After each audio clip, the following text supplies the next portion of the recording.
नमस्कार, राजनीति में आपका स्वागत है और मैं हूं ललित खजूरिया। इनेलो लगातार 10 सालों से संघर्ष कर रही है कि किस तरह से वो हरियाणा में सत्ता में आए। विधानसभा के चुनाव नजदीक है, ऐसे में इनेलो की कितनी तैयारी है कि वो फिर से सत्ता हासिल कर सके। इसी पर चर्चा करने के लिए आज राजनीति में हमारे साथ मौजूद हैं गोपी चंद गहलोत, जो विधानसभा के पूर्व डिप्टी स्पीकर भी रह चुके हैं। सर, स्वागत है आपका राजनीति में। धन्यवाद। गोपी चंद जी, सबसे पहले एक सवाल ये है कि 10 सालों से आपकी पार्टी सत्ता से बाहर रही है। इस बार आपको बहुत अच्छा मौका मिला है, क्योंकि कांग्रेस के खिलाफ देखने को मिल रहा है कि लोग हैं और आपका भी ये कहना है कि इस बार कांग्रेस के खिलाफ जनता है। ऐसे में आप किस तरह से भुनाएंगे इन सब मुद्दों को कि आपको सत्ता हासिल हो सके? मैं तो ये कहूंगा कि इंडियन नेशनल लोकदल जब से हरियाणा का गठन हुआ है उससे पहले से हमारा नेतृत्व युग पुरुष ताऊ देवीलाल जी के नेतृत्व में हम संघर्ष करते रहे हैं। संघर्ष हमें जो है विरासत में मिला है, संघर्ष के लिए हमें कोई वो नहीं। और सत्ता के लिए भी आज जो हरियाणा की जनता एक मन बना चुकी है कि कांग्रेस को चलता करेगी। कांग्रेस का जो वजूद आपको दिखाई दे रहा है ये महज चुनाव तक है, चुनाव घोषणा तक ही है, बल्कि उसके बाद कांग्रेस कहीं हरियाणा में आपको दिखाई नहीं देगी। और आने वाली सरकार निश्चित तौर पे हरियाणा में इंडियन नेशनल लोकदल की बनेगी, क्योंकि हरियाणा को जन्म से ही हमारी पार्टी का साथ है। और हरियाणा की जो भी दिखते हैं, जो भी ये साथ पिछले 10 सालों से दिखा नहीं, उसमें भी मैं आपको एक ही चीज बताऊंगा कि पिछले 10 सालों में अगर आप पिछले बार की भी आप बात लें, ये मुख्यमंत्री बार बार एक ही बात करता, तीसरी बार मैं कहूंगा कि पिछली बार क्या था। पिछली बार 40 और 32 में कोई बहुत बड़ा अंतर नहीं था, जबकि बहुत से चैनल्स के सर्वे ने हमें सिंगल डिजिट में दिखाया था। उसके बाद भी इंडियन नेशनल लोकदल जो है वो 32 सीटें ले गई थी। आज तो मैं निश्चित तौर पर कह सकता हूँ कि हम जो है बहुत कंफर्टेबल मेजोरिटी लेके। आपको लगता है कि पिछली बार अगर आपको गठजोड़ का मौका मिलता तो आप सरकार बना सकते थे, जिस तरह से आप कह रहे हैं कि किस तरह से सरकार बनाई कांग्रेस ने, सबको मालूम है? नहीं, वो गठजोड़ जो है जैसे भजनलाल के आदमी थे या बीजेपी वाले थे। भजनलाल को तो हम शुरू से ही बी टीम मानते हैं कांग्रेस की, और वही हुआ जो एक कलंक हरियाणा के माथे पे लगा हुआ था, आयाराम गयाराम का, दल बदल का सबसे बड़ा कलंक हरियाणा के नाम पे था। उस कलंक को हमने ही खत्म किया था और इस सरकार ने दोबारा से उसको, हरियाणा को दल बदल के नाम पे कलंकित करने का काम किया। ये जो सरकार थी ये जोड़ जंगोड़ की सरकार थी, खरीद फरोख्त की सरकार थी। मैं तो गुड़गांव की कहना चाहूँगा कि गुड़गांव में पिछली बार लोगों ने सरकार के खिलाफ मैंडेट दिया था और वो मैंडेट 2 घंटे में जहाँ रिजल्ट डिक्लेयर हुआ था और वहाँ से विधायक घर तक पहुंचा। इसी बीच में वो मैंडेट एंटी गवर्नमेंट जो था वो प्रो गवर्नमेंट हो गया। और मैं तो कहता हूं कि ये जो सरकार है, ना मैं इसको हुड्डा की सरकार कहता, ना कांग्रेस की सरकार कहता। किसकी सरकार का हो गया? ये अली बाबा 40 चोर का एक टोल था जो हरियाणा को, जिसने बड़ी बेरहमी से 5 साल लूटा है। और उस लूट का सबसे बड़ा शिकार हरियाणा प्रदेश में कोई क्षेत्र हुआ है तो वो गुड़गांव हुआ है। उसको कहते हुए मेरे को रत्ती भर भी नहीं, गुड़गांव को तो इन्होंने अपनी चरागाह समझा है। विकास के नाम पे गुड़गांव के साथ पूरी तरह से भेदभाव हुआ। रोजगार का नाम पे तो अपना खाता ही नहीं खोला। फिर हम कैसे सोच लेंगे ये हमारी सरकार थी। परंतु इस बार जनता जागरूक है।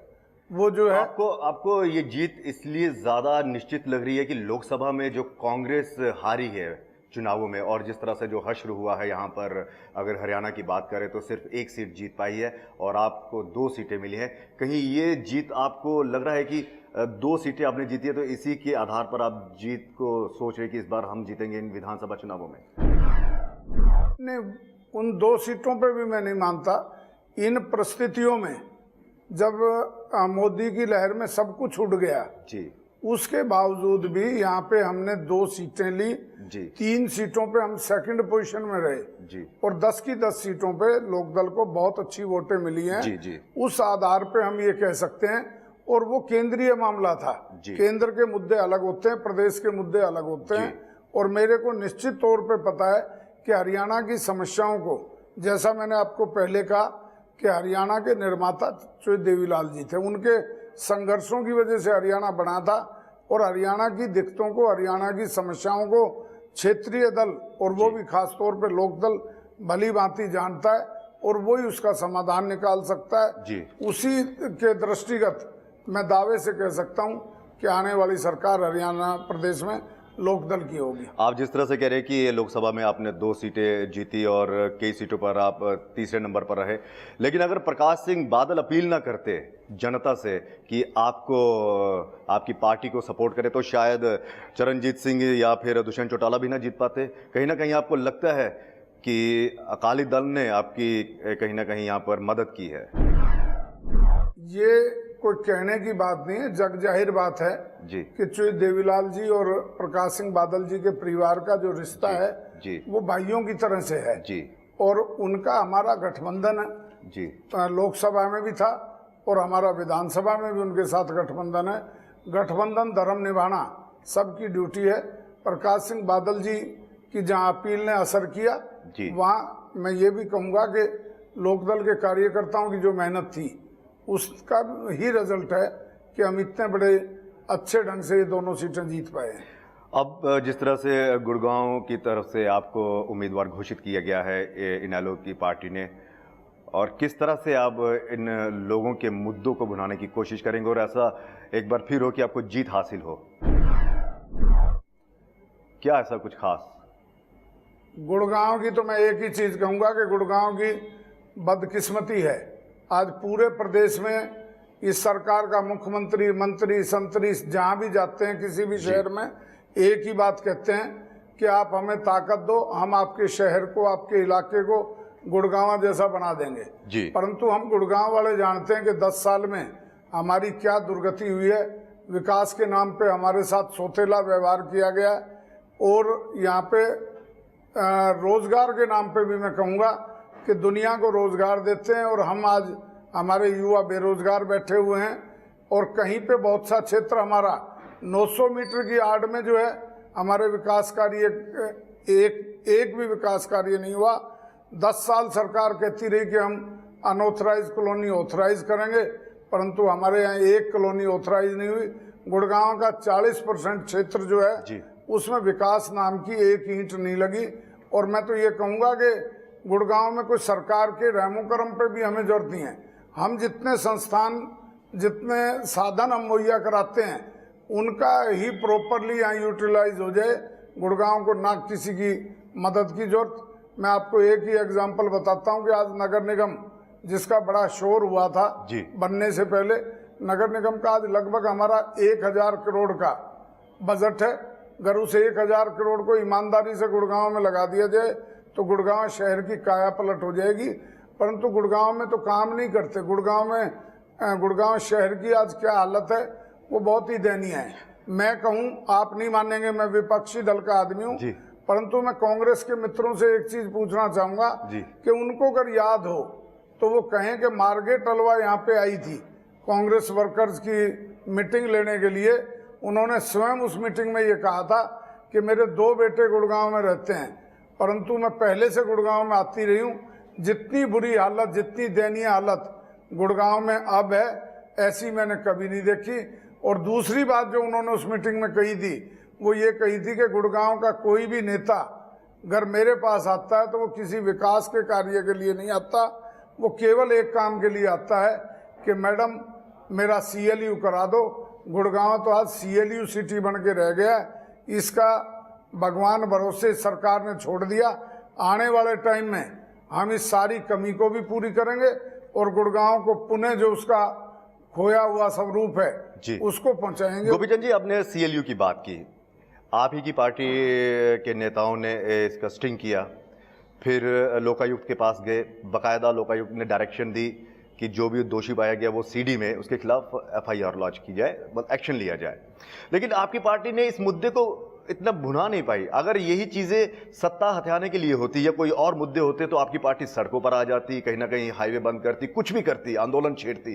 तो इस मुद्दे को आपने इतना लाइटली क्यों लिया? फिर ये सारे का सारा इशू जी जो है इंडियन नेशनल लोकदल ने उठाया जी और मैं तो इस मामले में आपके चैनल को भी धन्यवाद दूंगा जी कि उन्होंने भी इसको काफी बारीकी से दिखाया है। चलिए, लोगों चैनल को। तो अपना काम कर रहा है, वो दायित्व निभा रहा है, लेकिन आपकी पार्टी ने इतना नहीं, ज्यादा हमारी पार्टी ने इसको बड़ी मजबूती से लिया है और वो सारे का सारा जनता अब देख रही है, उस पर अपना मैंडेट देगी।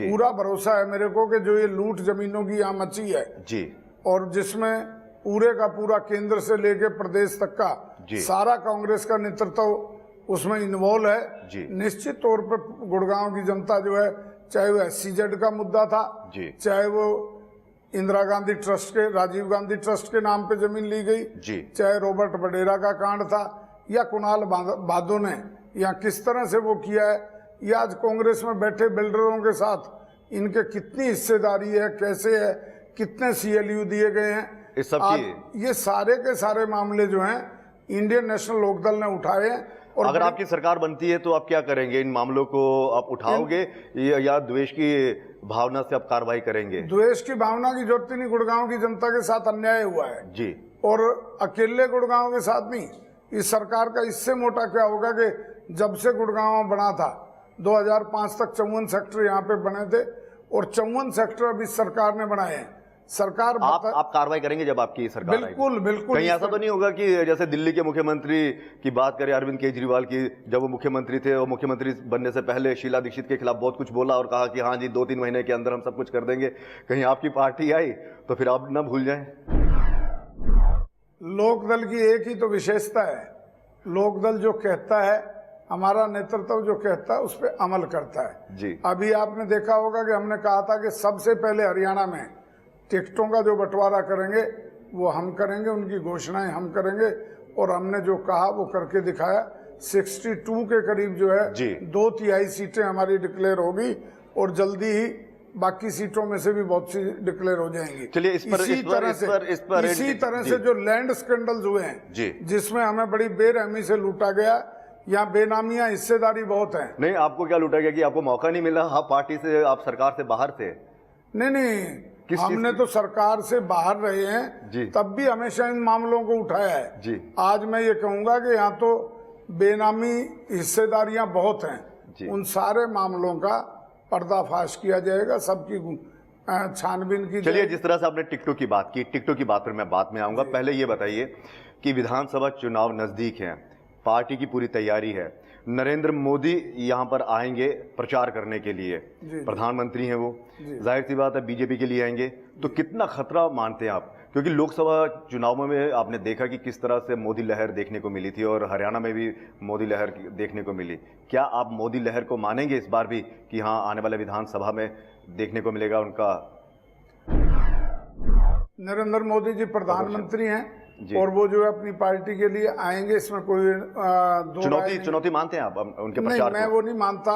यहाँ हरियाणा की जो जनता है उनके अपने इश्यूज हैं, उनकी अपनी समस्याएं हैं और हरियाणा में बहुत सी ऐसी चीजें दी हैं, खासतौर पे जो देवीलाल जी के टाइम में जो पूरे देश में लागू हुई, जिसमें खास तौर पे ओल्ड एज पेंशन, किसानों के कर्जे माफ और किस तरह के गरीबों के की बच्चियों की शादी में कन्यादान, युवाओं को बेरोजगारी भत्ता, इनकी शुरुआत हरियाणा से हुई और वो लोकदल ने की।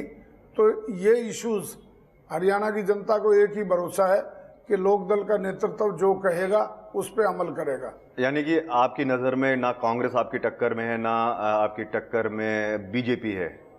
मैं तो कहूँगा कि कांग्रेस तो रसातल पे पहुंच गई है, वो मेरे कहने की जरूरत नहीं, सबको पता है कि कांग्रेस की क्या स्थिति है। ये जो एक सीट भी बची थी, नहीं बीजेपी के बारे में बताइए ना, बीजेपी के बारे में खुलकर क्यों नहीं बोल रहे? नहीं, क्यों नहीं बोल रहे? बीजेपी का ये है, बीजेपी का यहाँ पे क्या जनाधार है जी? बीजेपी तो एक मांगे हुए परिवार को इकट्ठा कर रही है, कहते हैं कि कहीं का ईंट कहीं का रोड़ा, भानुमती ने कुनबा जोड़ा, ये उस तरह की उसको सबको इकट्ठा कर रहे हैं। हमारे हरियाणा में एक भाषा है कि मांगी हुई फौज से कभी लड़ाई नहीं जीती जाती, लड़ाई तो जनूनी योद्धा जो हैं वही जीतते हैं। मांगी हुई फौज से कभी भी मुकाबला नहीं लड़ा जा सकता, क्योंकि मुकाबला तभी होता है जब खुद के सिपाहियों में जज्बा होगा। इन्हीं सिपाहियों के जज्बे के बारे में हम गहलोत साहब जी से पूछेंगे कि क्या वाकई उनके पास ऐसे सिपाही हैं जो ये वाली जंग जीत सकेंगे। फिलहाल यहां पर रुकेंगे छोटे से ब्रेक के लिए।